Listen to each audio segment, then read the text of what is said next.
A dziś dawno niewidziany wieszak z 4 kołkami. Świetny na taras, do altany albo gdzie tam sobie już chcecie. Film dość długi, ale szkoda mi go było kończyć i ciągle dodawałam jakieś dodatkowe cuda. Na końcu wyszło tak, jak widzicie. I jeżeli Wam się podoba, i jeżeli to Wasz klimacik, to zapraszam na film. Wieszak z MDF-u, pięknie frezowany, do tego 4 drewniane kołki i ekstra dodana tabliczka. Zaczynam od gruntowania i właściwie można użyć dowolnego gruntu. Jeżeli nie macie primera, to można go pominąć i od razu pomalować wieszak białą farbą akrylową, ale ja lubię grunt, bo on jest tępy i na nim dużo lepiej każda następna farba siada. Wieszak niech sobie spokojnie schnie, a ja obkleję tabliczkę papierem ryżowym. I ten obklejony owal to teraz będzie dla mnie taki wzornik kolorystyczny. Będę go sobie przykładała do wieszaka i sprawdzała, czy te kolory, które stosuję do malowania, są odpowiednie. A z tą tabliczką to trochę pokombinowałam. Zobaczcie, wycięłam sobie 2 owale, jeden z napisami, drugi z kwiatami i teraz to zmiksuję. Tylko proszę, nie pytajcie mnie, czy to miało sens i czy było warto. Bez 2 zdań, miało sens i było warto. Wycinanie, komponowanie, klejenie samo w sobie jest bardzo przyjemne i relaksujące, więc dla mnie każda dodatkowa minuta zabawy w deku ma sens. I ostatecznie przekombinowana tabliczka wygląda u mnie w ten sposób. A za chwilę jazda bez trzymanki, czyli pseudoartystyczne mieszanie farb szpatułką. Miejsce, gdzie później przykleję papier ryżowy, zakleiłam taśmą malarską. Przygotowałam odpowiednie farby i jedziemy. Najpierw nałożyłam białą farbę i to będzie mój grunt do tak zwanego poślizgu. A teraz szpatułką nakładam kolejne kolory i tak długo ze sobą mieszam, aż dojdę do wniosku, że to wszystko mi pasuje. Co chwilę dokładam nowe farby, a moim wzornikiem kolorystycznym, czyli moim obklejonym owalem, sprawdzam, czy namazane kolory są ok i czy pasują do papieru ryżowego.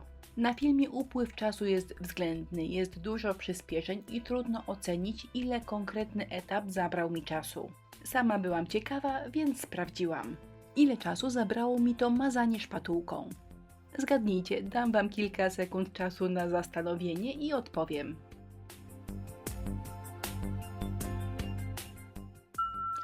Proces artystycznego maziajstwa zabrał mi 8,5 minuty. Kto zgadł, kto był blisko, napiszcie w komentarzu. Pocieczoła dorobiłam zielony i to ma być ta zieleń, która występuje na liściach kwiatków. Oczywiście na moim kolorystycznym próbniku, który leży w środku. Może ten kolor nie jest idealnie w punkt, ale jest wystarczająco dobry i pasujący, więc niech już tak zostanie.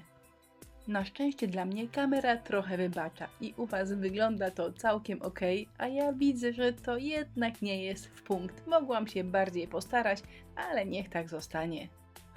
Odczekałam, żeby farba nałożona szpatułką dokładnie wyschła i teraz już mogę odkleić taśmę malarską. No i teraz powierzchnia pod taśmą jest gładziutka, czyściutka, można przykleić papier ryżowy. Trzeba tylko wykombinować, który kawałek będzie najlepiej pasował. Pocięłam go na paski, wszystko jest już przygotowane i po prostu kleję. Klejem smaruję powierzchnię, a potem ten sam klej nakładam na górę papieru ryżowego i zostawiam do wyschnięcia. A gdy wszystko jest suche, jeden raz lakieruję lakierem akrylowym matowym. Wszystko lakieruję. W tej pracy nie planowałam żadnych wycisków. Na owalu namalowałam zieloną rameczkę i pasek pod kołkami, tak że miał mieć dokładnie taką samą ramkę. Ale kto bogatemu zabroni? Mam glinkę super lekką, mam fajną uniwersalną foremkę silikonową, więc do dzieła. Sznury wycisnęłam, wysuszyłam i pomalowałam na ten zielony. No wiecie który. Ten na ramce z owalu. Biała farba akrylowa, pędzel szczecinowy i postarzamy. Sznury, ramkę i co tam jeszcze mi pod rękę podejdzie. Jedno wiem na pewno, jeżeli coś robię, to warto mieć jakiś plan, a przynajmniej podczas tej pracy nie myśleć o niebieskich migdałach. Brak planu i migdały to bardzo złe połączenie. Zresztą za chwilę Wam pokażę, o co w tym wszystkim chodzi.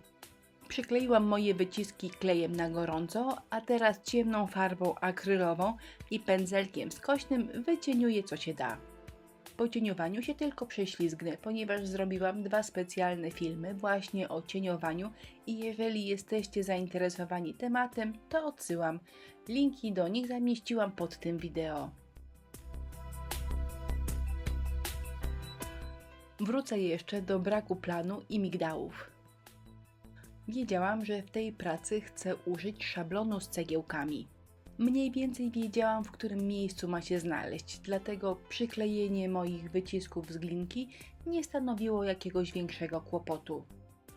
Cegiełki miały być już ostatnim elementem, pytanie tylko było, czy będę je cieniowała, czy nie będę cieniowała.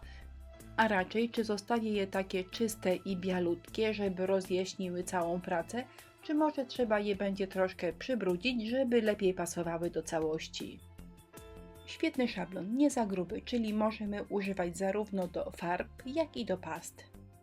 A ja do odbicia wybrałam primer, ale bardzo gęsty, czyli pastę. No i tutaj troszeczkę mi przeszkadzały moje sznury, czyli przyklejone wyciski. Nie mogłam z cegiełkami podejść do samego brzegu papieru ryżowego, ale powiedzmy, że to nie jest problem i wygląda na razie całkiem ok. Cegiełki sobie schną, a ja pomyślałam, że troszkę poprawię biel na kwiatkach na moim owalu. Te kwiatki nie wyglądają źle, ale pomyślałam, że poprawię im kontrasty i będą wyglądały dużo lepiej. Malując te kwiatki doszłam do wniosku, że szkoda kończyć, że w sumie fajny ten wieszak, ale można by jeszcze coś dodać, żeby jeszcze troszkę się nim pobawić. Przeszukałam szuflady, znalazłam taki szablon i pomyślałam, że będzie pasował. Popsikałam go klejem tymczasowym i gdy chwilę odczekamy i klej świetnie klei się do palca, ale palca nie brudzi, możemy używać. Przykładam szablon do owalu i on się już tam sam trzyma. No i jeszcze może pozaklejam wszystkie elementy, których nie chcę odbijać. Dzięki temu będę miała pewność, że nie znajdą się na nim jakieś dodatkowe elementy z szablonu. To jest bardzo gruby szablon, przeznaczony do past, ale ja chciałam użyć farby. I wtedy znacznie lepiej sprawdzi się właśnie taki pędzelek do szablonów niż pędzelek gąbkowy. Chciałam go odbić jeszcze w kilku innych miejscach, ale tak jak widzicie, sznury zaczęły mi przeszkadzać. A wystarczyło się nie spieszyć, a wystarczyło je przykleić na końcu. Ale wiecie, człowieka korci, żeby szybko pracę skończyć, więc teraz muszę szablon przycinać albo odbijać w bardzo niewygodnych miejscach. Na przykład tutaj. Albo w tym miejscu też mi te sznury trochę przeszkadzały. Jasne, to nie jest koniec świata, ale po prostu warto mieć plan, trzymać się go i wtedy nie ma kłopotu. Jeszcze troszeczkę owal podcieniuję, bo wiadoma sprawa, że wszystko podcieniowane wygląda od razu lepiej. To jest bezbarwna konturówka, bardzo precyzyjna, świetna do właśnie takiego precyzyjnego nabłyszczania jakichś elementów. Szablon odbiłam farbą, czyli na płasko, ale gdy konturówka wyschnie, ten napis będzie wypukły i będzie miał bardzo ładny połysk.